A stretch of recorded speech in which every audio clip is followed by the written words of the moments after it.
everyone. Welcome back. We started off just now in the room talking about ungrateful toddlers. I cannot. We had a conversation. We're talking about Tyler's daughter, my son, and how they don't appreciate the gift of a nap. Parents out there, you know what I'm talking about. These kids, they don't want a nap. They want to run you ragged all day long. You wait as a parent for that nap. You do. You savor that hour or two. And you know it's like death warmed over when that 2 nap drops down to 1 nap. You know you cry a little inside. We love them to pieces, but we just need a little break. And somehow they don't get tired. So Tyler was telling me a story about his daughter eating a bunch of snacks and hanging out and probably driving everybody a little crazy. They love her, but you know the kids drive you a little crazy and then still not ready for a nap. And Hartley does the same thing. He will just run us like out in the Florida heat, no less. Finally, we sit down and we're like, oh, it's nap time. And he's like, no, Sometimes I find him, you know what he does? He crawls on top of his chest and he lifts open the curtain and he takes his binoculars and he's just out there just looking out the window for like 20 minutes. Oh man, these kids. I'm telling you, what I would give for a nap. Tyler, would you not give a lot just to have that daily nap back? The nap. So the nap is good. I like the sleeping in. But it's like I plan my whole day around that nap. It's like I'm going to put her down. I'm going to go do this. I'm going to run out to the store. I'm going to go run these errands. I'm going to go do this. And then it just gets later and later and later in the day. And I'm like, God, it's 3:30. What the fuck am I going to do? Run errands until 5:30? It's amazing. Parents, the things if you could ever look back on your life before you had kids and you just think of, you know what I said? I'll never forget it. I was pregnant. I was hella pregnant too. I had a belly it was something. I'll just say that. It looked like there were like 4 or 5 babies in there. It was just one and a lot of food. But I remember sitting there and saying to my husband, do you hear that? And he was like, what? And I said, the silence. We're not going to hear that anymore after this. I had a little bit of panic. And as it turns out, you don't. It's filled with joy, yes, and I love him to pieces. But I'm telling you, man, when you take toddlers, if you're listening, hopefully you're not because it's not an age-appropriate show for you. But if you are, you need to take that nap. Shout out to the toddlers. Shout out to the toddlers out there who want to hear my live reacts to the Will Smith apology. First, take your nap. All right. I just spit on my lip. I'm going to wipe it because, you know, the guys in the room like to not tell you when you do that. So who knows how long it'll be there when we cut clips. Everyone subscribe. Don't forget to hit your subscribe button. Don't forget to like. Come on. You got to like that video. Do it for me now. So I got asked by several people to cover the Will Smith apology. I know it was about a week ago that this was released. I wasn't going to cover it because it was all kinds of crazy. I'm going to be honest. I wasn't going to do it. But I got several requests and then Eric here over at Valuetainment said yesterday, why didn't you cover that? Or you should cover that. And I said, all right, I'm just going to cave. I'm going to do it. So if you all remember, it was the slap heard around the world. It was that slap about, I guess it was over 4 months ago now, about 4.5 months ago when they were at the Oscars and Will Smith slapped Chris Rock. Chris Rock had made a joke about Jada, Will's wife. He had said something about G.I. Jane. And, you know, Jada's got the alopecia, so she took it to heart. It was a very bizarre thing that unfolded, if you guys remember watching it, because Will initially laughs at the joke. And then the camera comes back to him and he's very upset. He's walking up on stage. You hear the slap. He later says something like, keep my wife's name out of your fucking mouth. It was heated. He looked angry. But the question was, did he get angry because Jada got angry? Did he get angry on his own? Anyway, everybody was mad. Everybody was talking about it. Should he have done that? He shouldn't have done that. Big debate unfolds. 4.5 months go by. You don't hear anything from him. And all of a sudden, we are gifted, I say, with this pre-produced apology video. And when I say produced, I mean produced. There was text. You'll see. So the only way to really do this, you asked for it, so don't be mad when I do it, is to go through and do a live reacts of what he's saying. But so Tyler, you have that. We're going to pull it up. It's called It's Been a Minute. It's actually been months, but you know, whatever. And you notice immediately, you're like, what's going on here? There's text on the screen. It's been a minute. Over the last few months, I've been doing a lot of thinking and personal work. Now, why didn't he just come on and say that, you might wonder, and just start off and be like, hey, everyone, listen, super casual, like I decided that I needed to make this. No, instead, it already looks like something that came out of a television studio. That's mistake number one. Okay, so let's roll it, and I'm going to have you pause, Tyler, and just give some response to what's going on here. because the madness is about to ensue. Let's go. Okay. They got to set up. It's like a whole thing. You asked a lot of fair questions that I wanted to take some time to answer. The producer inputs into the screen. I mean, okay, he takes his seat. Got to clear his throat. Got to wait for a cue. You see the poster in the Why back? didn't you apologize to Chris in your acceptance speech? Okay, so just right off the bat, why all of a sudden does he seem like he can't read? What's going on there? I don't understand. He's an actor. Like, what is going on? It's like, why did he not? I mean, if you're going to do it rehearsed, look at the whole scene is set. He's got a bottle of water, boxed water, love it, but he's got a bottle of water set out there. What does the poster say? The world is sick. Love is the cure. Stop it. Of course. How appropriate. So it's very staged, guys, right? So right off the bat, you're like, if you're going to do something like this, listen, my advice to you, if you feel the need to apologize, first of all, don't wait 4 months. Secondly, maybe, just maybe, don't have it be pre-produced. Just sit in front of, you don't need a microphone. Just take your phone out and just say it.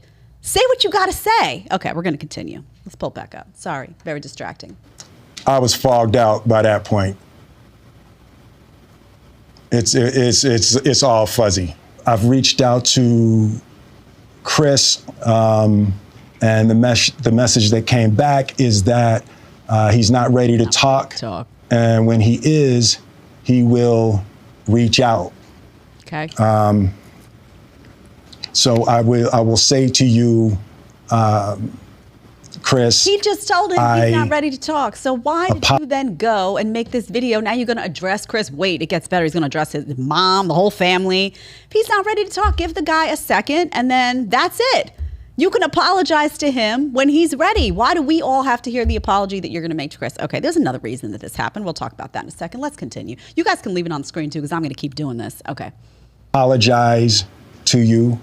My behavior was unacceptable. And weird. And I'm here whenever you're ready to talk. I want to apologize to Chris's mother. I saw an interview that Chris's mother did. And, you know, that was one of the things about that moment. I just didn't realize, and, you know, I wasn't thinking, but how many people got hurt in that moment. So I want to apologize to Chris's mother. Doesn't this ring? I mean, look at what you're watching. This guy looks like he's on some type of film set. There's like a microphone over there. Doesn't this seem very odd to you? It's supposed to be, apologies should be intimate, right? You're making an apology to somebody's mother, to their family. What is going on here? What PR person needs to be fired, honestly, for recommending this format? Again, had he taken out a phone and said like, hey guys, I know it took me a while. I feel the need to say this. I got to get it off my chest. Here's what's going on. Like, I did something stupid, 4 months ago. I can't stop thinking about it. I haven't been able to make a direct apology, but I just want everyone to know, like, I've thought about it. It sucked. Like, just a casual, you see the difference between what I'm doing and this ridiculous display. What is going on here? He doesn't even look like he's present. He looks like he's kind of in a fog. And like his whole personality is on vacation somewhere, and there's this shell of a person that is delivering some message that somebody told him, this is what you got to say. I just don't even, or he looks exhausted beyond measure, like he's been tortured for the last 4 months for whatever reason, and now he's got to do this. It just doesn't seem like a guy who came to the table and just said, you know what, I got to get this off my chest, and feels lighter as a result of saying it. Something's going on here that's not right. Okay, let's keep playing. To Chris's family, specifically Tony Rock. We had a great relationship. Tony Rock was my man, and this is probably irreparable. I spent the last 3 months replaying and understanding the nuances and the complexities of what happened in that moment. And I'm not going to try to unpack all of that right now, but I can say to all of you, there is no part of me that thinks that was the right way to behave in that confused. moment. Like, it took 4 months. I don't understand why. Like, what is the purpose of this video, right? Because he could have just said, I'm sorry, like the next day, right? I think anybody could sit back and be like, all right, I walked on stage, I slapped somebody. That was not the right time, the right place, the right moment. I didn't apologize in my acceptance speech. So I think what everybody was waiting for was for him to unpack. He's saying he's not going to unpack it. Why wait 4 months and then do a pre like staged video with cameras and text on the screen, and it's like questions from I don't know who sent those questions in, blown up on the screen. If you're not going to unpack it, like what complexities? What are you talking about? Was it just, to me it seemed like somebody who overreacted, who let their temper get the best of them in that moment. Is there more going on here? If so, like, isn't that the whole point of a 5-minute video? Like, what are we sitting here for? Just for the apology that, like, you could have given, like, the next day? I'm sorry, I don't mean to be cruel, but it just seems like, what are we getting from this? All right, let me give him the benefit of the doubt. Let's keep going. There's no part of me that thinks that's the optimal way to handle a feeling of disrespect or insults.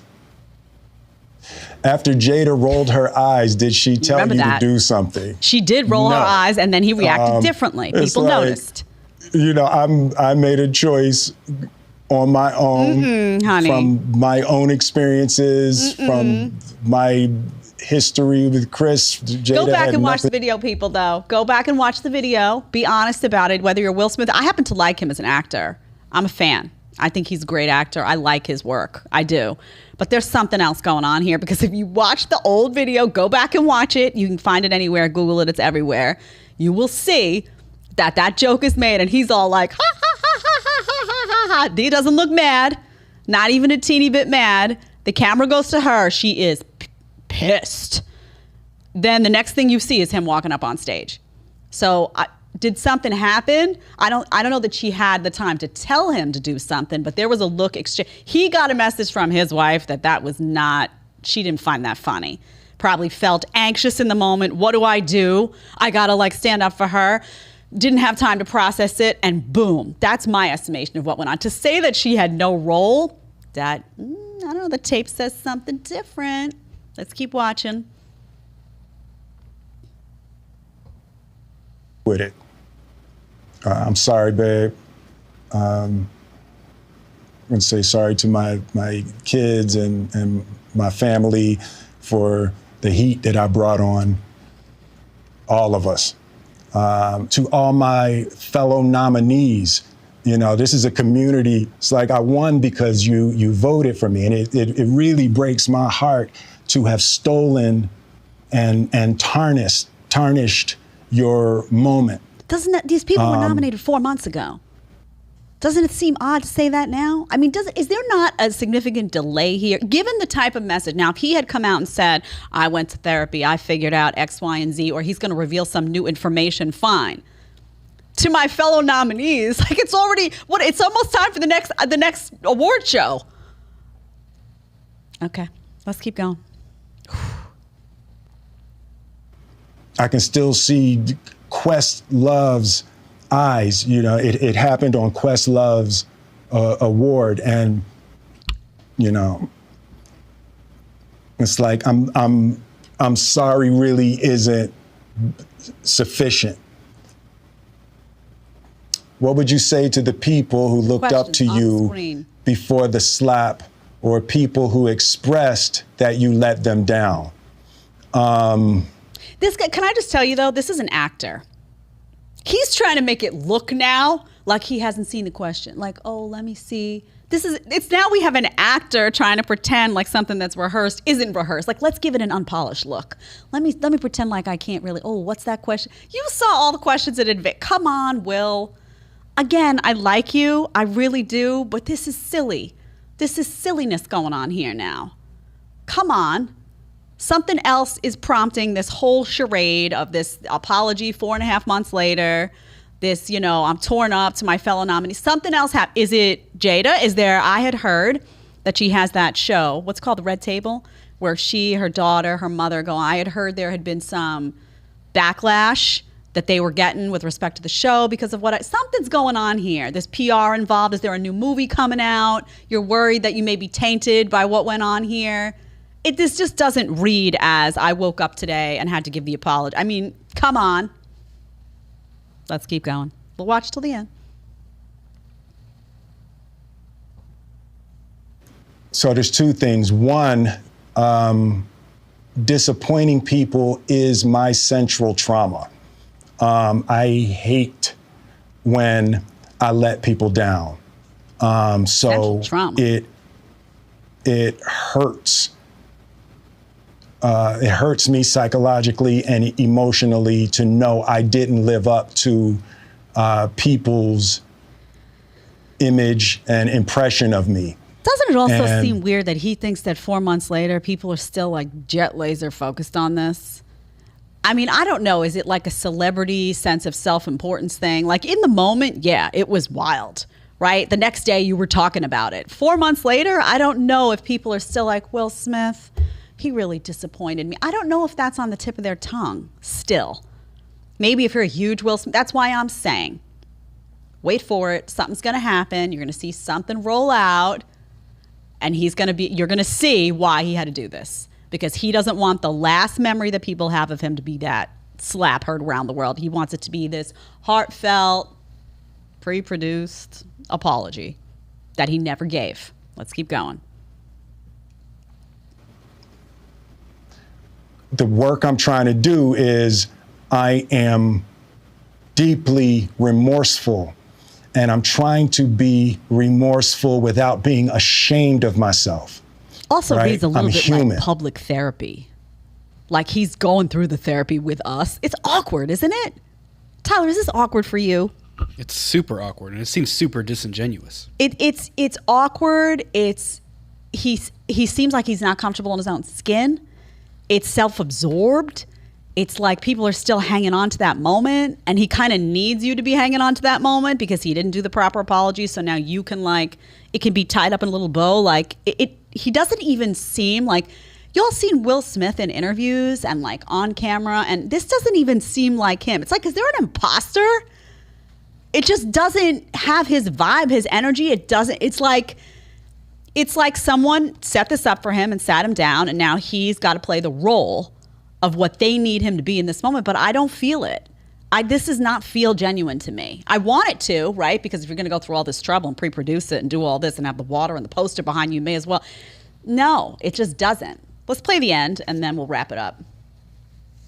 And I made a mistake, and I'm trying not to think of myself as a piece of shit. So I would say to those people, I know it was confusing. I know it was shocking. But I promise you, I am deeply devoted and committed to putting light and love and joy into the world. I don't believe, I don't need to do like the same emotion. It's like, he's got the same emotion through the whole thing. It's like just dead. He's got I don't know, he just looks comatose to me. The camera angles, let's make sure we get him sitting, make sure we get the whole angle of him sitting behind it's ridiculous. Okay, I'm done with this video. It's ridiculous. It's ridiculous. Okay, I don't know why he did it. I don't know why the delay. I don't know why pre-produced. I don't know why they listen to these PR people who don't know what the hell they're doing. Again, Will, you want to say you're sorry? You went to some therapy. I can't imagine why you wouldn't say that the next day, 4 months. Nobody advised you then, hey, listen, just put out an apology. That was messed up. You don't go on stage and slap somebody in the face like that. You know better. Just say something. Nobody advised him then. Okay, maybe they did and he didn't listen. It took him 4 months to listen. He went through whatever it may be. Does that seem genuine to you? Now, part of the reason it doesn't seem genuine is because there's a set. And there's the angles, and there's the words on the screen, and there's the odd distance between him and you. Imagine had he picked up his phone for real and just said, hey, everybody, I'm checking in. I got to get something off my chest. And it was just that. Wouldn't that have hit you better than that charade? And these celebrities, honestly, like, I hate to say it, but the world does not revolve around your moments.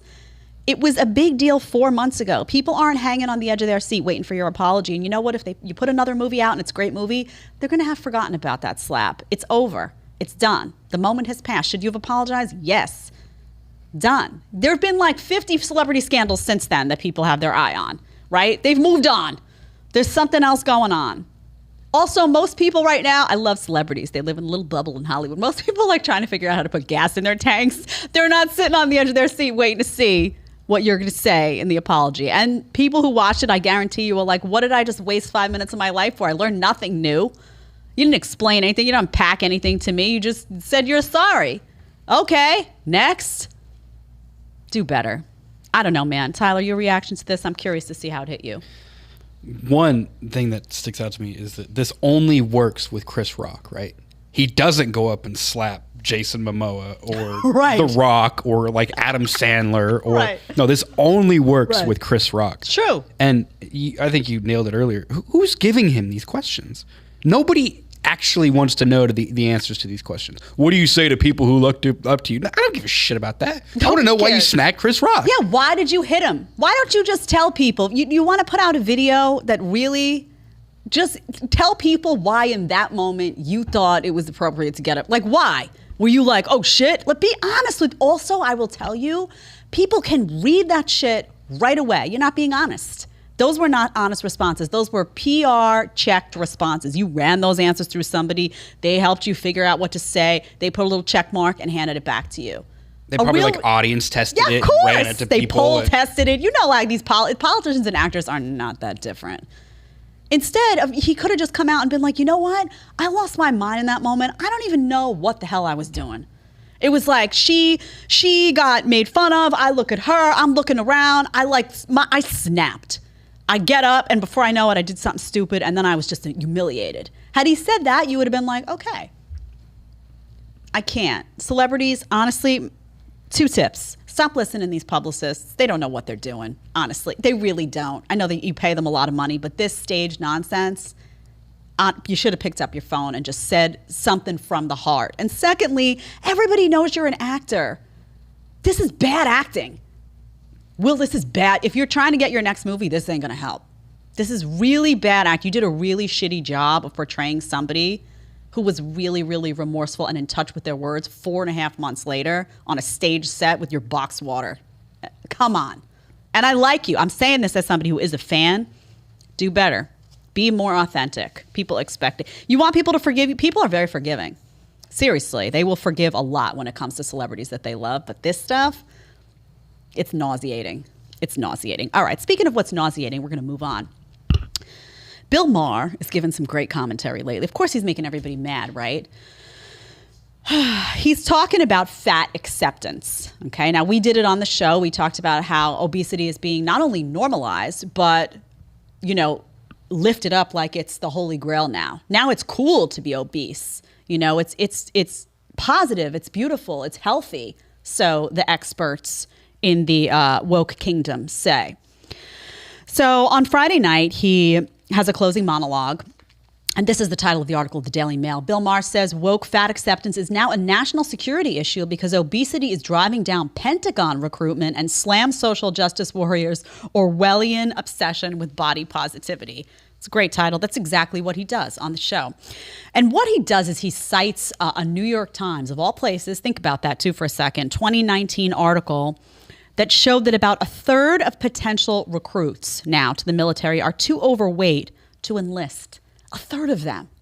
Too overweight to enlist. Think about that for a second. Let's read from the Daily Mail. The article also noted that obesity rates in the Army, Air Force, and Marine Corps have doubled in less than a decade, while the Navy obesity rates have risen 6-fold since 2011. Those rates could negatively impact physical performance and military readiness. The authors, now these are authors of the Defense Department's Medical Surveillance Monthly Report. This is their job, to surveil this stuff and give information about it. This is what Maher says. And if you're in any way participating in this joyful celebration of gluttony that goes on now, you have blood on your hands, full stop. You can make believe you're fighting some great social justice battle for a besieged minority, but what you're really doing is enabling addicts, interesting, food addicts, which I thought we decided was bad.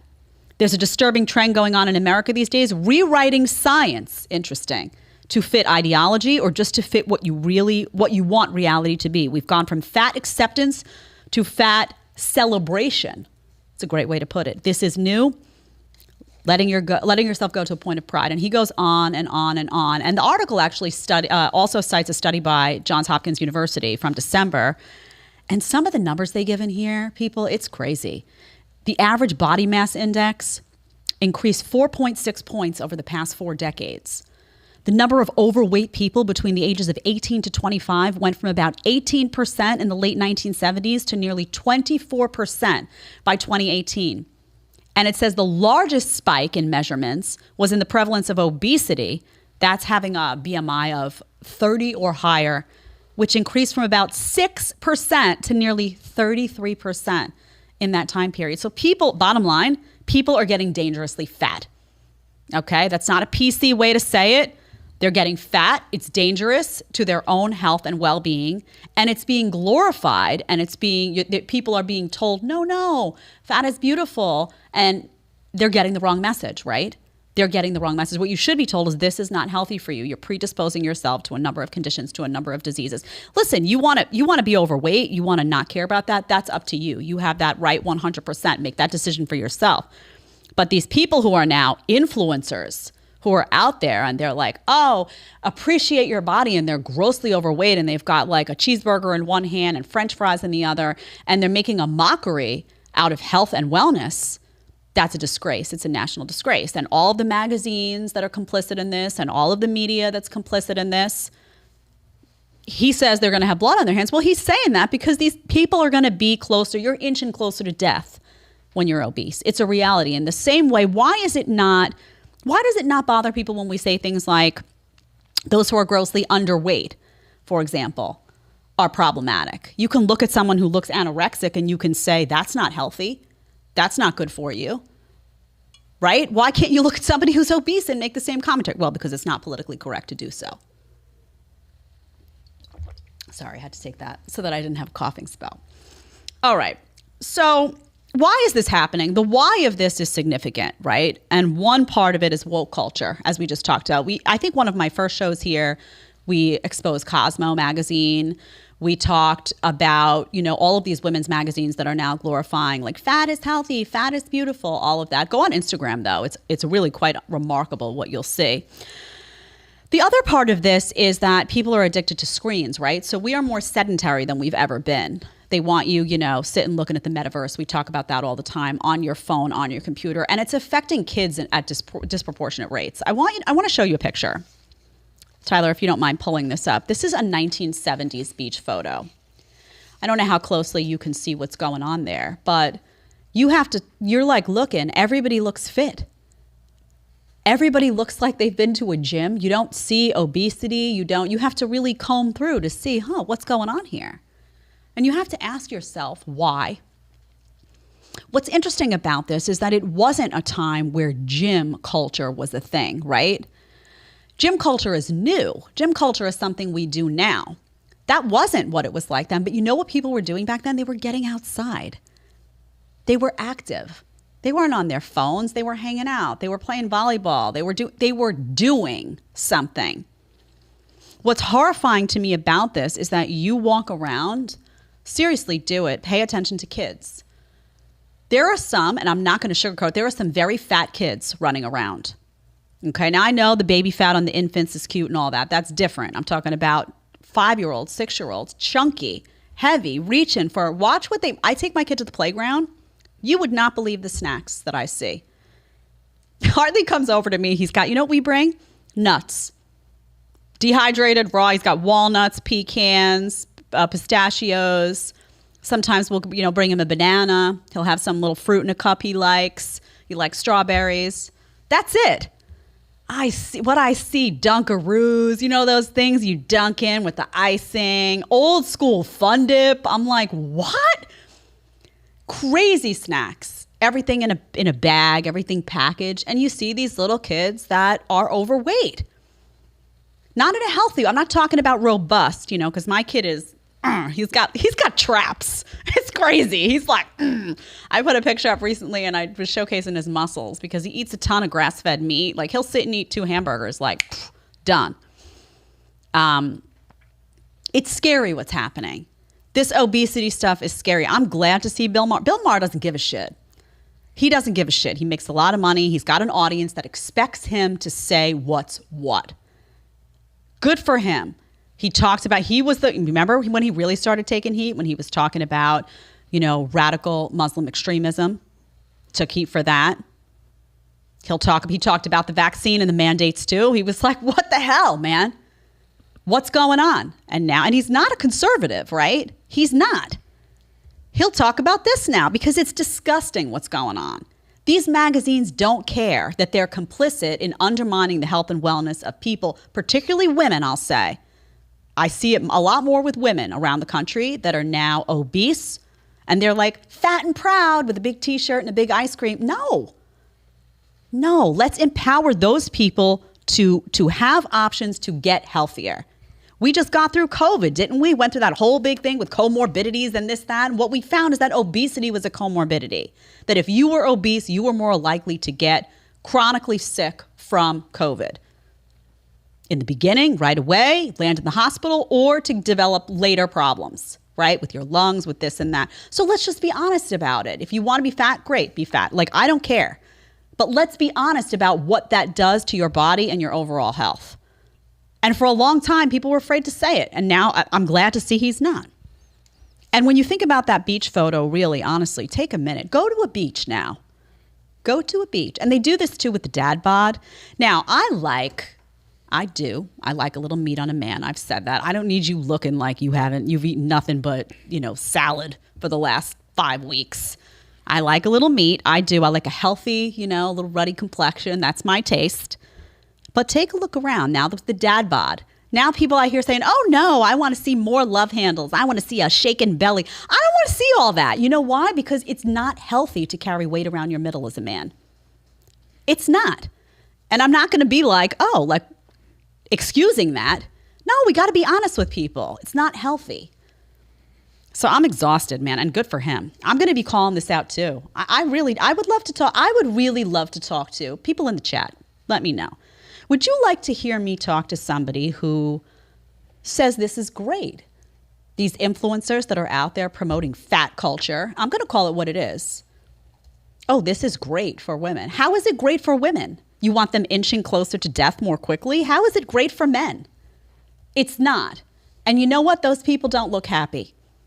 They don't. They don't look happy, grossly overweight, at risk for disease, holding a cheeseburger and a milkshake. They don't look happy. They look like they're trying to make you think they look happy because they don't want to deal with the real issue, which is that they need to lose the weight. Bottom line. Okay? And I want to be a source of empowerment. You can do it. You can do it. You can make different choices. You can feel better. I told that story on the show about how I was grossly underweight at one point when I was in high school. That was horrible. That was unhealthy. I needed to mentally check myself and get out of that. Same thing goes for the grossly overweight. I'm not walking on eggshells with this one. If you want to hear from someone who thinks that movement is fantastic and to shoot the shit, let me know. I don't know if they'll come on, but we can try. We can try. One of my favorite parts about Bill Maher, I don't watch his show live, but I watch a lot of the clips because I do think he has interesting things to say. And he's obviously a progressive, right? He's nowhere near the right, nowhere near a conservative. Yeah.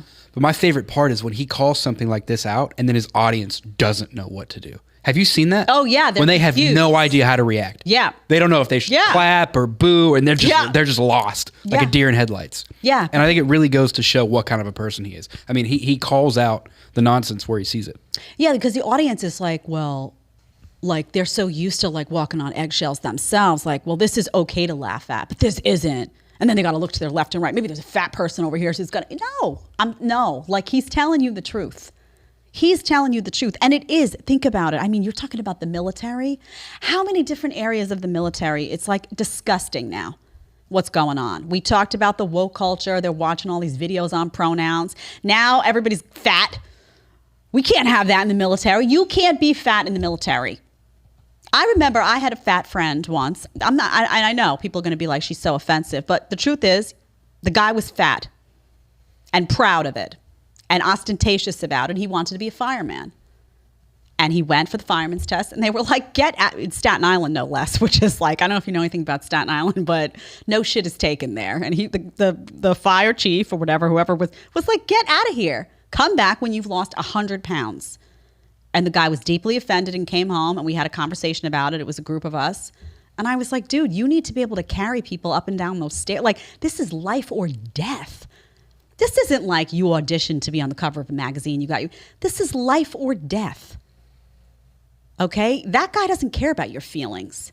He cares that you know if you want to be a fireman, you can't do it like this because you are now going to be a danger to somebody else's life. End of story. So he's talking about the military. Yeah, no shit. What's going on? Got to get a mandatory jab I just saw an article today about another bunch of, veterans. Everyone's being just, ostracized now. You didn't get the jab. I mean, what are they trying to do here to people? Really? It's just they want everybody to just be, unhealthy, in a vegetative state, sitting, looking on social media, trying to make themselves feel better with some charade.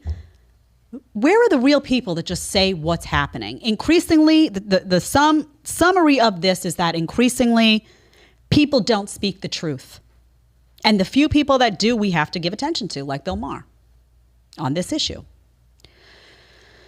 Speaking of the truth, this was a fantastic article that came out from the Daily Mail. Woman 26 who underwent double mastectomy and hormone therapy detransitioned. Let me get that one. I don't even know where it is here. Do I not have it? I might not have it with me, Tyler. Bottom line, I don't need it. This is a woman, 26 years old. Look at what it says. I now know that I am not a trans man. She underwent double mastectomy and hormone therapy to become male after just 2 hours.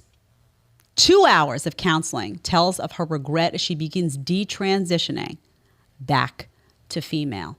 Okay, there's a whole movement out there of people that are detransitioning who are coming out now. I don't know if you've heard this. It was in, some of the people were in Matt Walsh's What is a Woman documentary. I don't know if you saw it. It's interesting, no matter where you stand on the issue.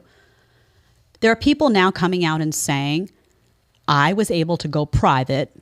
This particular woman originally went through the NHS, National Health Service of England. That's government-run healthcare, and they told her there was going to be a wait. So she said, I don't want to wait. I'm going to go private, and was able to have that minimal amount of time conversation with somebody. And they say, okay, winds up getting a double mastectomy, and then panics a short time after and realizes, okay, this is not right. This is not what I want to do, and doesn't go through with the remainder of the surgery. And now is out there warning people and saying, think about this. And even goes on to tell the story about how, she was in a world where she was looking online and seeing people that felt out of place, people that felt out of their element, and was thinking, well, maybe that's me. Maybe that's me. And now is encouraging people to get a substantial amount of therapy, do a substantial amount of thinking, get a substantial amount of counseling to figure out what is really at the root of what's going on there. Don't forget to hit subscribe and hit like if you like the discussion that we're having right now. These people have been silenced that have detransitioned. They're repeatedly silenced. They're labeled bigots. She goes on to say in that article even that she has been referred to as anti-trans now. Has to deal with that label of being anti. This is somebody who herself went through a partial transition, now is anti-trans. She's not anti-trans. She's just saying, look, I'm just telling you, a couple of hours is not enough time to make a decision of this caliber. It's not enough time to make a decision like this. But you can't talk about that, right? Because if you talk about that, you have to be willing to acknowledge that what's going on is crazy right now. And they're pushing this stuff on kids. We've talked about the puberty blockers. We've talked about gender transition surgery for kids. Is it now going to be that you walk in, you're a parent, you walk in with your kid, and you sit for counseling for 2 hours, and your kid can get all of these drugs and potentially a surgical transition? Also, if somebody that's 26 years old, that's also a very young person, but if somebody 26 years old could go through something like that, come out the other side and say, I wasn't set in how I felt about this. What do you think a 13-year-old? They're not set in anything at 13.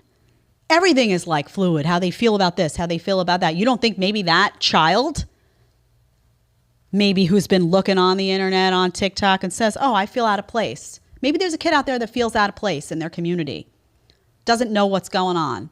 Maybe they don't know. Their sexuality is kind of up in the air. They're confused. 13 years old, thinking, I don't know what I am. I don't know. I don't fit in anywhere. There's a whole bunch of videos that you can pull up and, oh, well, this person transitioned and felt better. Oh, this person transitioned and got well. Oh, that's me. Let me do that. You don't think that could happen? Of course it can happen. You don't think that 13-year-old could change their mind in a few years and say, wait, that wasn't what it was about. Maybe it was about something else. Maybe it was about my family. Maybe it was about my sexuality, but not a desire to transition.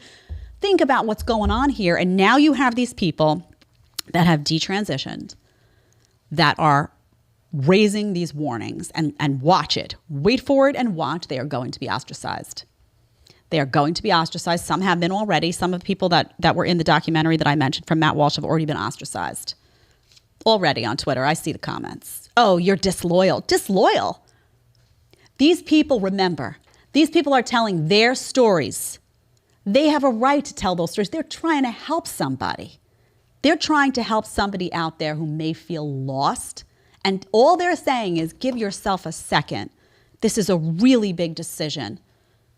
It's not reversible in many ways. It changes your life in many ways. Please think it through. Please do more than 2 hours of a counseling session before you make this drastic decision. They're speaking to parents. You don't think they're speaking to parents? Of course they are. They're saying, just give it a pause. Give it some time. There's a way to be supportive of what your child is going through, whatever it may be, and not just a knee-jerk reaction with something that's medical, with something that has consequences, with something that may not be reversible. Well, and this chick was 21 when she transitioned, but it's like you see in places like Seattle and Oregon, and you don't even have to take your parents. You can be 13 years old, go to your doctor, and your doctor's legally required to give you and treat you with transitioning care, whatever the proper term is, right? And what is that really? Is it drugs? Is it now, once you start on the drugs, you're then put into counseling where whatever you thought is being fortified, which you may not be set on. You may just be like, think about a child. Like, I can't tell you how many things have been said to me in classrooms over the years where kids are just kind of like thinking out loud. Now it's like, oh, well, they thought. Get them into a program. Give it a second. This stuff, and depending upon where you live in the country, Tyler is right. These things sometimes can escalate very quickly, and parents oftentimes have no idea what's going on. That's a scary reality for a parent. Very, very scary reality. Well, and they've run numbers on this, and once somebody transitions, you have them for life. And the amount of profit that the drug companies and the pharmaceutical companies can make off of one person who transitioned is astounding. Right. Absolutely astronomical. Right. I want to say it's like upwards of $500,000 that you can make off of these people. Yeah, of course, because it's drugs. You have to, once you start, if you're a biological woman, you want to become a man, you're not just going to have a surgery and that's going to happen. You have to change your whole hormonal composition, or at least try to. And then you have to keep it that way. It's so it's ongoing. A monthly prescription, right? So, and that's key about big pharma too, is that what you see unfolding. We just did a segment about obesity. Who benefits from that? Pharma. Why? Because the population is sick after that. They're sick. The population becomes ill, right? You're more predisposed to being chronically sick if you're obese. Big pharma, check. Maybe they'll be on heart medicine. Check. That's monthly. Maybe their thyroid will not. Check. You know, now you've got all this gender stuff going on. You think pharma doesn't benefit? Of course they do. That is a lifetime guaranteed customer for hormonal drugs.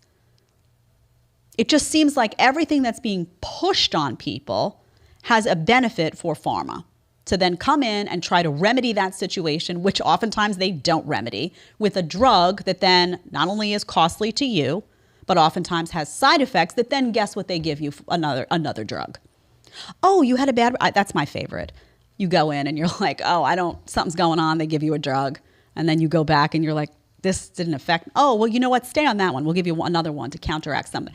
Oh, really? That's nice. That's $60 a month. Isn't that convenient for you? Meantime, now you're sitting home. You don't feel good. You're confused. You're on 2 drugs. This is what I'm saying. Pay attention to who's behind a lot of this. behind the messaging. And a lot of these media companies they're owned by pharma. By owned, I mean that's where their money comes from. So what do you think the messaging is going to look like on all this stuff? You need to be alert. Network TV, cable news, magazines, big pharma it's like a little snake just slithering in and out of all of that, controlling a lot of what you see. But you're not dumb, right? I'm counting on you not to be dumb. I know you're not. Think about it. Just think it through. You have kids, kids, think about what their thought process is like as a kid. Think about what's being pushed on people. Even if you're overweight, right? You can be overweight. I know plenty of people that say, oh, you know what? I let myself go. But it's not good for you. You know it. You know it. Think about it. Don't forget to use your own common sense because these people count on you to lose it. That's the only way they maintain their power and their power grab and their money, their cash flow. I want to look at some TikTok videos here. There's two that relate to what we're talking about, pronouns, because I really think that we've gone into the land of the crazy in some respect. And I'm not talking about living the life you want for yourself, but it has to be some hold on reality, right? And some hold on the rational, or what are we even doing anymore? So I want to talk about those, and then I have to talk to you about a TikToker that had something to say about Donald Trump that's hilarious. So Tyler, I might go out of order here. Let's go to this person wears pronoun bracelets to let people know what pronouns and which gender she is that day. Okay, when you get that, we can pull it up. Let's take a look and listen. 3 ways to let your friends know what gender you're feeling today. Gender fluid edition. PSA that you don't have to do any of these. These are just things that I do. 1. Pronoun bracelets. You can get different coloured bracelets with different pronouns on. For example, this one says she, her, this one says he, him, and this one says they, them. The colours also correspond to how I'm feeling. So black usually goes with my black male outfits. This usually goes with like my pink female outfits, and this usually goes as my non-binary outfit. Just a way to let your friends know what gender you're feeling today and how they can address you. Pins are also another good option. For example, I have this one that says they, them for when I'm feeling non-binary. 2. Clothing. Personally, I present very typically masculine when I'm feeling like a guy, and I present more ambiguously when I'm feeling like a non-binary, and when I'm feeling like a girl, I usually wear loads of pink. But anyone can wear any. Be honest. Does this sound healthy to you? And this is obviously a female. Okay, I'm going to say it. This is a woman. Young woman. This looks like a little girl to me. I don't know what her age is. My guess would be late teens, 18, 19. It's my guess. You think no, I think she's got to be 16. I bet she's still in high school. Maybe, could be. I'm going to say 18. Maybe Tyler's right. I don't know. But this is what's going on. First of all, it's important to note this is a young person, right? They're susceptible. They're vulnerable to this language. She thinks this is funny, right? It's like a big joke. Laughing, showing the bracelets, Is it funny to you, though? Like, think about it. Think about what her day-to-day life looks like. And now what she has requested that everyone around her has to function in this alternate universe, right? Oh, she's got a certain pin on that day. She's got a certain bracelet on that day. You have to acknowledge it. You have to abide by those rules. She's dressed. This is a very, very confused little girl. That's it. She's confused. And this kind of confusion about things that are tangibly factual are being supported by probably a school, maybe a family. It's very, very concerning. Right? Because think about it. If you can do this, can't you just make anything up day to day? This is not even someone that's saying, I identify as male. It's beyond that now. Now it's like every day is a different day. Today is do you see? This is an unserious conversation at this point. Because now when reality ceases to exist and facts cease to exist, it's just like free for all. Like, this is what it's become. Okay? So parents, I don't know what's going on here in this house, but this shouldn't be acceptable, right? Someone has to sit her down and really figure out what's going on here and why it's manifesting this way. And I wonder what the other kids feel. They have to I'm sure she has friends, and it's got to be weird. You got a male friend one day, you get a female friend. I don't know. Maybe it goes beyond that to animals. I don't know. I'm being sincere. Because where is the line, right? So this is where we're at. And it's important to show this because it's not, people say, oh, well, it's just men, women. No, it's not. This is it now. This level of just, is where we're at with children. Children. She's in Hello Kitty. I know that probably made you think she was. I have Hello Kitty shirts too, though, so you never know. You never know. She may have been younger, maybe 16, 17, could be. Okay, now let's look at it. Now we have an adult video. This is a teacher, if you would believe it. A bunch of middle schoolers owned this woke teacher when she asked for their pronouns. It's from Libs of TikTok. Let's see what the teacher says, though. Even just ignore the caption and think for yourself and think about how you feel about this. Okay, TikTok, I really need your help here on this one. I'm a teacher. I teach 5th and 6th grade, and this morning, I don't know, somehow the concept of pronouns came up. And one of my students said, well, Miss Odell, did you even ask me my pronouns? And I was like, whoa, I hadn't actually asked him his pronouns, and I had called him a him, and I said, oh, I'm so sorry, I haven't actually asked you what your pronouns are, and what are they? And he said, Banana said, banana and rock. And I was like, dude, no, like, don't mess around with, I was actually really upset because I thought he was making fun of it. And in fact, I'm still pretty sure he was making fun of it. And, but they all agreed, no, like, you can choose anything. Banana, rock, if you want banana and rock to be a pronoun, banana and rock's a pronoun. Is it? TikTok, tell me. Okay, TikTok. This is a grown woman. This woman teaches in classrooms. This is a grown-ass woman, and she's legitimately asking you, like, well, if they say rock and banana, like, tell me. Like, do I have to acknowledge that? This is where we're at. Do you understand what's going on? These kids are having a field day with this, first of all. They're like, oh, pronouns. I'm rock. I'm foam. I'm pen. I'm water. And they're like, you have to play that, because they can't for the life of them. Some of them probably figure out what's going on here. They're young. Their minds cannot wrap around someone comes in and it's like, I'm a girl today, I'm a boy tomorrow. Like, they're like, oh, you can just be whatever you want to be. Wouldn't that be a logical endpoint for a child's mind? Fifth grader on this? Yes. Yes, it would. They'd be like, oh, today it's like dress up, right? It's like you play house. Today I'm going to be the mom. Today I'm going to be the dad. Today I'm going to be the cat. You know, this is what's happening. And the teacher, these people are, I don't know, some type of dysfunction is going on here. First of all, what are you going on TikTok? You're a grown woman. What are you doing on TikTok asking somebody? You don't know in the classroom that the student can't just say that they're a rock? You can't. Well, no. You know why? Because if she looks at a little boy and says, you can't call yourself a rock today, how in the same breath is she going to look at that little boy and say, you can't call yourself a girl today? Because it's not a girl, it's a little boy. Do you understand what happens here? Now you're going to have a whole bunch of adults in settings that don't know how to behave. Because in a world where facts cease to exist and everything is subjective, everything is subjective. Everything. So they're not going to be able to scold you. Like, they don't. So now they got to go to TikTok and be like, help me, what do I do? And you know what a lot of kooks are going to say? Well, let him be a rock. Let him be. Maybe he feels like a banana that day. Can you imagine, adults out there, can you imagine being a child growing up in this absolute confusion all the time? I mean, is 2 and 2 4? What if it's not 4 to me? I'm bad at math. I am. Let's not forget that is racist. It's racist. 2 and 2 doesn't equal 4. 2 and 2 is 5. And to say 2 and 2 equals 4 is racist. Well, that's and right. And misogynistic. That's right, because patriarchy. Because of patriarchy.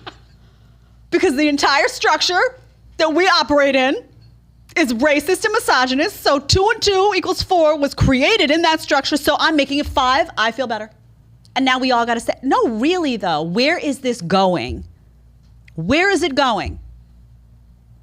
You're not worried about, even if you're like, okay, this doesn't directly affect my life. It's going to. It is going to affect your life in some way. This is absolute madness, and nobody can say it because everyone's afraid that the second they say that, they're going to get canceled. So I don't give a shit. I'm going to say it. This is madness. This is way beyond the live and let live now. You got kids in class that are going to be able to say, yeah, what about Halloween? What if they want to make Halloween every day? I dressed up as Madonna many times. Like a virgin, had my outfit. I'm Madonna. I'm Madonna. What if I came in here and I was like, I'm Madonna? Okay. I could actually see that happening. Well, you never, I do like the 80s. I do fancy the 80s. I know a dance or two from the Like a Virgin tour, Tyler, I'm just going to say. Comment in the chat. Like the video and it may come out. Just saying I do have my secondary bridal gown was very similar to that outfit, and I'm not above putting it on. Okay. Like the video. Anyway, let's go to a TikToker. Now, I want to shift a little bit over from this topic, but keep within the realm of a new pandemic I'd like to cite. CDC, you ready? Take notes. A pandemic of adolescent adults. Okay? Because this woman, that was the teacher that we just showed, is an adult baby, right? You have to go to TikTok and ask a question about whether a student in a class can identify as a rock to you. You were an adult baby. Okay? So now we have another adult baby that I saw, and Libs of TikTok had this one too. They had some really funny stuff this week. Well, it's like you wonder why they got banned. It's because they just keep pulling right. out gems like this. These are, remember now, good point, Tyler. They got banned for showcasing the crazy. They didn't edit the videos. They just let the crazy people show you who they are and just said here, and they got banned. Tells you everything you need to know. Anyway, there's this TikToker who says she doesn't want anyone who voted for Trump to do a number of services for her, like ringing up her groceries, fixing her car, providing others. It's a grown, well, I don't know how old this woman is. 50, over 50, I would say. That's my guess. Don't hate if I got it wrong. But let's just take a listen to what she says. And you tell me if this sounds like a grown adult. Let's see. I don't know if I'm being a bit extreme with this, but prior to 2016, I go in the supermarket and there's a person next to me. The clerk who checked me out, go to the doctor's office, talk to the receptionist, the doctor, go to the dentist, get my car fixed. I had no issue. Now, 2022, I'm looking at the receptionist at the doctor's office and wondering if she's a Trump supporter. I'm wondering if my mechanic voted for Trump. I don't want you fixing my motherfucking car, right? At the supermarket, the cashier who's ringing me through, did you vote for Trump? Because I don't want you ringing my shit up. My dentist, don't be drilling me, bitch, if you voted for Trump. Is anybody else like me? She thinks it's funny. There are people like that. I mean, this is not a joke. There are people that exist like this and Joy Behar, like that is, Joy could make that video and mean it. I'm not playing. I remember her telling a story on The View about masks and something. She wouldn't go into the dentist's office unless everybody had gotten the vaccine. They all had to tell her, it's none of your business, girlfriend, what they did and didn't do. I can't with these people, these statists, these big government, like these little tyrants, mini tyrants. Anyway, here's another little tyrant. I hope that, listen, I don't want your car to stall on the side of the road, lady, but it happens to all of us, right? And you know what you do in those moments. You call AAA, you call somebody. Unless you're from Texas, in which case you probably hop out of the car and you change that tire yourself. Am I right, Tyler? Yes. Okay. On the other hand, self-sufficiency is a beautiful thing. You come from one of the red states. You're like, I don't need to call. I get out, you ever see those people on the side of the road? I just observe in awe. Coming from New York, I learned how to change a tire. I don't do it well. I haven't had enough practice. But anyway, you call. Most people go to the side of the road, women in particular, and we're like, somebody help me. Help me do, I hope that she calls AAA and they come and she says, did you vote for Trump? And they say, yeah. And I hope she says, well, I don't want you to change my tire. And they're like, peace out. See you later. Bye. How dumb is this? How unbelievably narrow-minded and nauseating is it that everybody that exists in your orbit at every second of every day has to agree with your politics? Can you imagine that these people are trying to exist in an adult world? Where do they live? Where they're all, maybe New York City, who knows? Everybody there is like a Stepford wife, just completely hypnotized. Maybe that's where. Most people are not this way, though, right? Most people are just like, whatever, who cares? As long as you're not shoving your thoughts down my face 24 hours a day, what do I care if I go to the dentist and somebody feels differently? This is a sickness. This is a sickness that has emerged among adults. Adult babies, one, and this is not a mentally healthy person. Now, she laughs at the end. Maybe it's all a big joke. I don't know. But I can tell you there are people that say this with a straight face. I know them in New York City. Some used to be friends. They got a little upset with me about the mandates. You know, I was endangering other people. I wasn't. They all got COVID after that. Ridiculous. Well, and how far does this go? Does she call and vet her plumber? Like, are you not going to have your plumber come fix your pipes if he voted for Trump? Are you not going to buy goods from Walmart because the truck driver possibly voted for Trump? Are you going to call Walmart and ask them? There are people like this in New York City who ask. I'm not kidding. I believe you. They ask about your politics, and if they don't get a response they like, they're like, no. Now, I think it would be interesting. I think the timing is key, though, right? Like, if someone's bagging your groceries, she's not going to want to do that. And then they're like, it would be great. It would be great if people just started vomiting out. I voted for Trump. Anyone not want your groceries bagged here? And people are just like, anyway, she would let me tell you something. In a tight spot. When push comes to shove. She's not going to be like, oh, you voted for Trump? Never mind, I'll bag my own. No, you're going to let that one slide and then go home and be like, I'll just leave that part out of the video. Got my groceries. Her toilet's backing up. It's like coming out of the shower drain. No. Did you vote for Trump? You know who does it? The privileged. Right. The privileged do it. Right. The elitists in New York that they can afford to just, oh, you really? I can't. I just can't do it. Honestly, this is a big, beautiful world. There's a lot of people in it that feel differently about things. If you can't coexist with them, honestly, stick a pacifier in your mouth, put on a diaper, and if you're going to act like a baby, start dressing like one. And not to mention, what if you voted for Trump just because you didn't want to vote for Hillary? Right. Like, let's just say you're somebody who didn't support Trump, but you voted for him because you knew Hillary would be the worst president. You felt like you had nothing else. Where else were you going to go? Right. You're going to vote for Kamala? You know I was going to do it. You knew it was coming. You knew it was coming. Can't talk Kamala without the cackle. Sorry. All right. Okay, I have to do this story. Now, this story is interesting because I wanted to show the video and we can't. And this is a really funny story. I say to Tyler, let me give you the title first. This is fantastic. Athlete loses race in Colombia after his penis came out in the middle of the run. You see it. You see it come out. So I say to Tyler before the show, can we show the video? And he's like, oh, yeah. I said, Tyler, did you watch the video? He watched the video. He texted me back, I don't think we could show that video. You know why? People, I can't show it to you, but you can Google it. This is from News 18. It comes out and it's flopping around in the wind. I'm just saying. It was out and proud. I got to read a little bit of the story. Okay, check this out. This poor guy, oh my gosh. In an unfortunate turn of events, an athlete lost a 400-meter race at the 2022 World Athletics U20 Championships. Not just any old race, due to a wardrobe malfunction. That's right. 18 years old, poor guy, Alberto Nonino, who hails from Italy.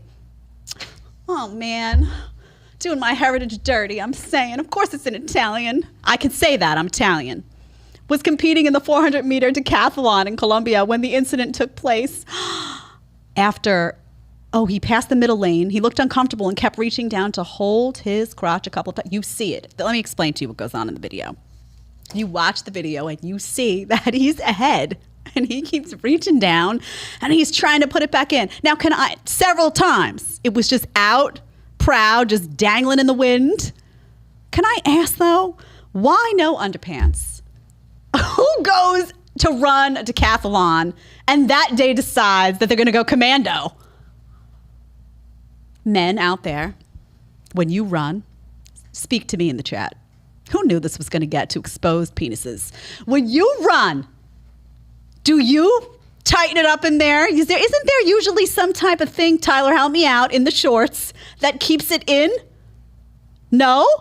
They come with you have lined shorts, so you don't have to wear boxers, but this was not lined properly, or maybe this guy just saw a really big excuse to just I have to ask, were the shorts missized? Was the package too big for the shorts? It's possible. Somebody gave him a teeny tiny pair of shorts and a certain appendage would not stay inside. maybe it's not his fault. I feel so bad. He's 18 years old. He's never going to live this down. Let me tell you something, people. You can zoom in and you see everything. If you're looking for something salacious today, go look it out. Check it out. Anyway, he says, I just want to talk to you about the rumpus that's been on blogs and social media. I'm conscious it was obviously an accident, and I'd like to tell you I'm aware of the reaction, and you don't need to send me the links to the blogs out there. People were sending him the links. Oh, the deep humiliation. I can't. All right, so note to men, just a bit of advice. If you're going to go for a run, long shorts, always an option. Or you can have the little, the briefs underneath. Keep that in. Keep it in. You never know. You could be talking to somebody and there's just suddenly somebody else came out to say hello. I'm telling you, I think he just saw an opportunity. He's like, you know what? So? Everybody's going to be watching me. I'm going to have cameras everywhere. Check out what I got for you. He may have gotten a few dates off of that. I'm just saying the package was quite large. All right, moving on. License plates. Very hard to transition off of that story. I know. People in the background chuckling. I hear you. All right. License plates in New York City. This was a fun one because I noticed, you always see those custom plates. Everybody has those custom plates. These are the vulgar license plate requests that the DMV rejected in New York. Leave it to New York, by the way. I have to share some of these with you. It's from the New York Post. We're going to go through the list. I think it's on the second page of the ones that didn't make it. Yes, Daddy was one of them. F, Joe Biden. That's one of my favorites. F, D, Trump. Fly mofo. Oh, ass man. I'm doing them out of order. MILF dad. I like that one. Let's see what else we have. You can keep scrolling if you want. I have a bunch here. Well hung. WLHUNG.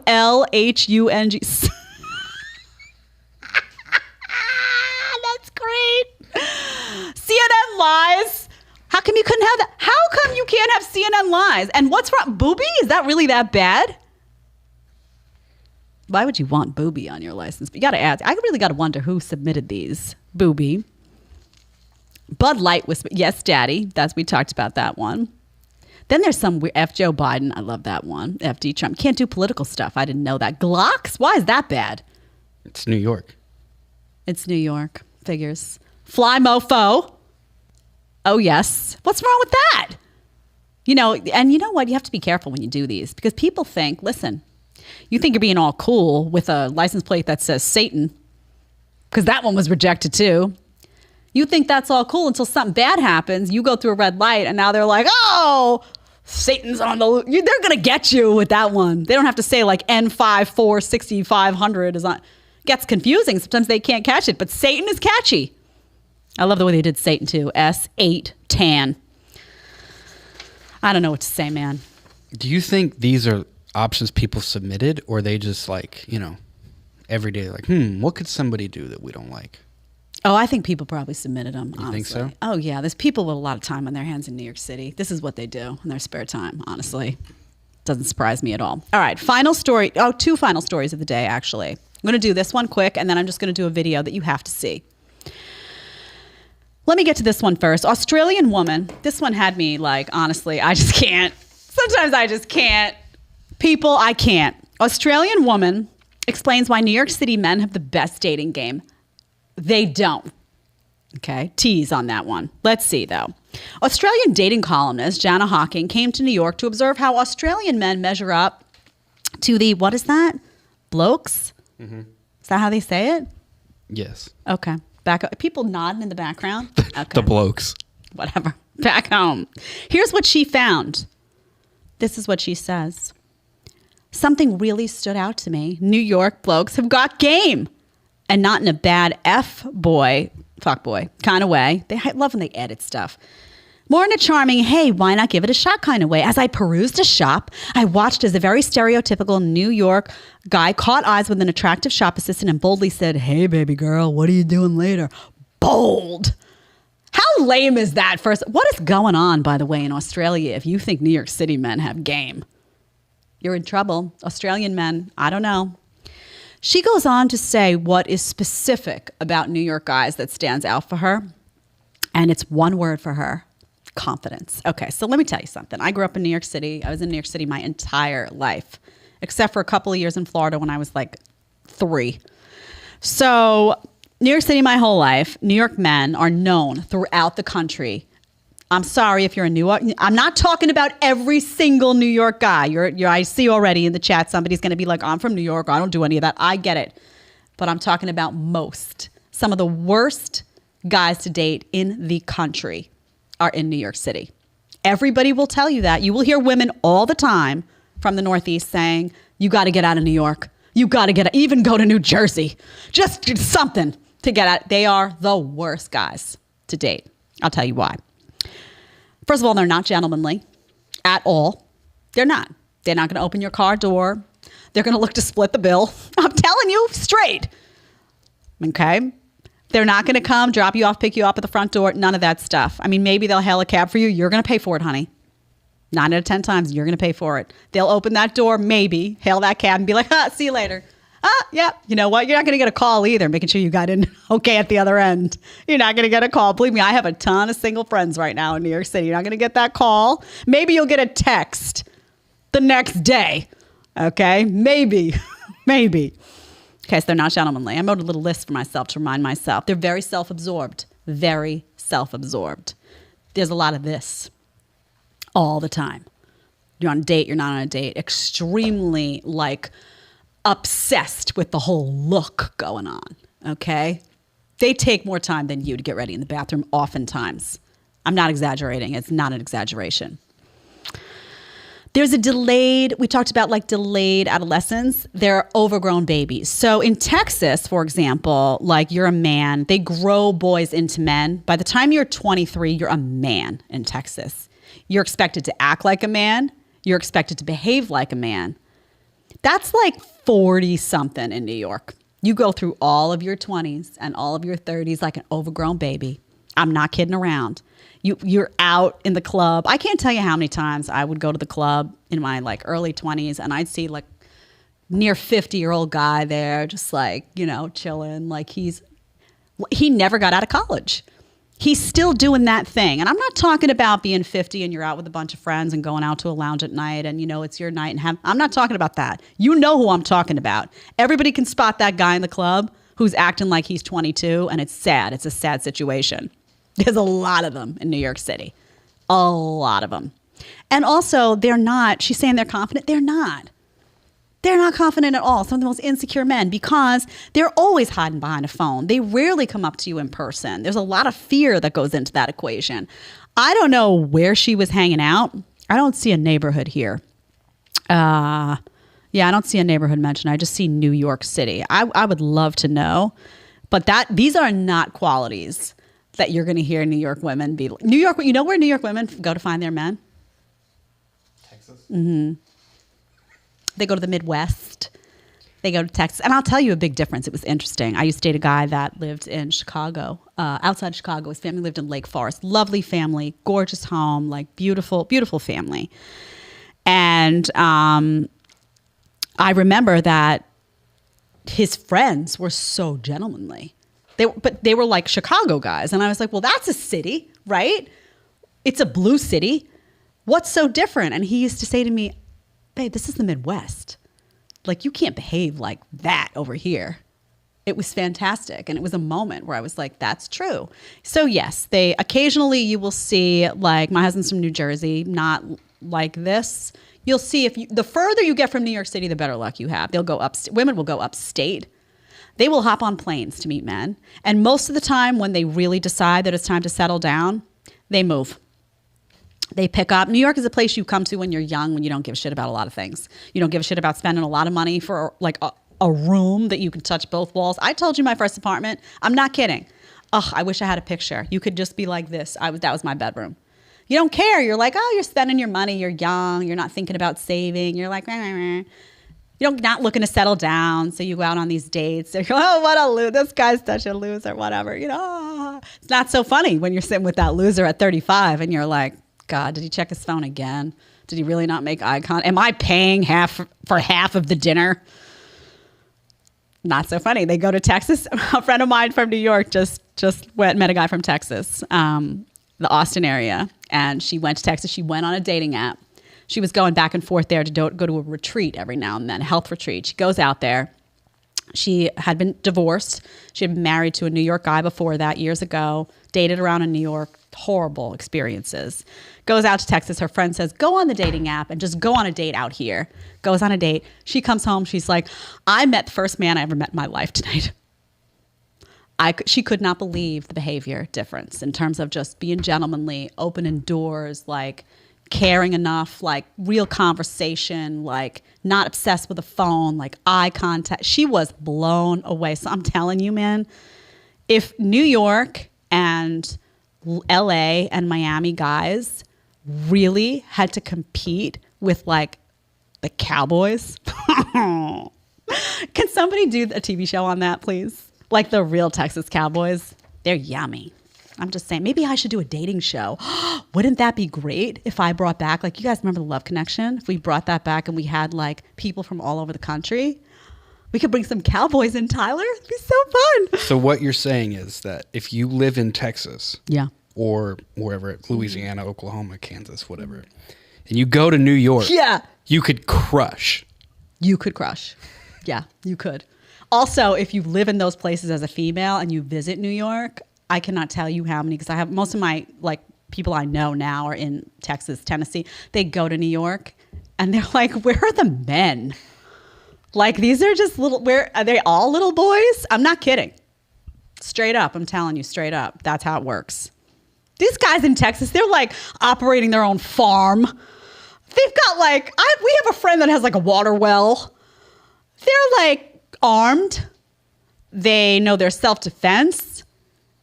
I hear them like, they say like ma'am to people, like, hey ma'am, get polite. That's attractive. My husband went to school in Texas, and I'm telling you, I always tell him that's what did it for me. Never, hey ma'am. Excuse me, miss. Excuse me. Look, Tyler from San Antonio. Never, hey ma'am. See, I New Yorkified that, didn't I? I'm New York. I'm a little rough around the edges. I'm not going to lie. I am. I like how you said 23. Yeah. Men in Texas, yeah, men 23. When they're 20, try like 16. Is it really? Yeah, but I still feel like financially, you know, like you got to get out of college. But they like, my husband went to school at Rice in Houston, and he left New Jersey. Oh, what a smart guy. Left me, he was like, I'm out. Went to Texas, and he was like, you're grown. You come out of college. They're like, his friends were like, okay, I have to save up. Time to get a house. Time to, you know, okay, next stage of life. Let's go. Like, they were internally men. You know, and he always says, like, he went back to New York and he's like, I'm looking around. It's like a bunch of like 30-year-olds that still haven't figured out anything. I'm telling you, man, these places, they would eat everybody alive. Okay, last topic of the day, because I've gone on too long. I was like, I'm going to keep it tight to an hour. I don't know how to do that. You all know that. Last one, I have to rip on McDonald's. Not going to get any sponsorships, and that's fine by me. This is fantastic. I just want to remind you all on my health and wellness mission to eat real food. Take a look at this. McDonald's employee exposes strawberry banana smoothie. Yeah, guess what? It doesn't have strawberry and it doesn't have banana. Take a look at the McDonald's strawberry banana smoothie. What you actually eat at McDonald's. Strawberry banana smoothie.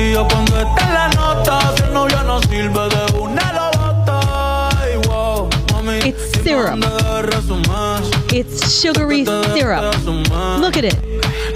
And then they, you know what they do? Take a bunch of, they're squashing it up with a bunch of nasty, probably unfiltered ice. So chlorine. And there it is, your strawberry banana smoothie. I'm telling you. I told you as a mom, my proudest moment is that my child doesn't know what McDonald's is. He doesn't know. He looks at the arches. Nothing. He goes down the junk food aisle in the grocery store and he's like, You know what he says? Mommy, can I have blueberry? I cry a tear. I do. And I give him that blueberry and sometimes a kale chip.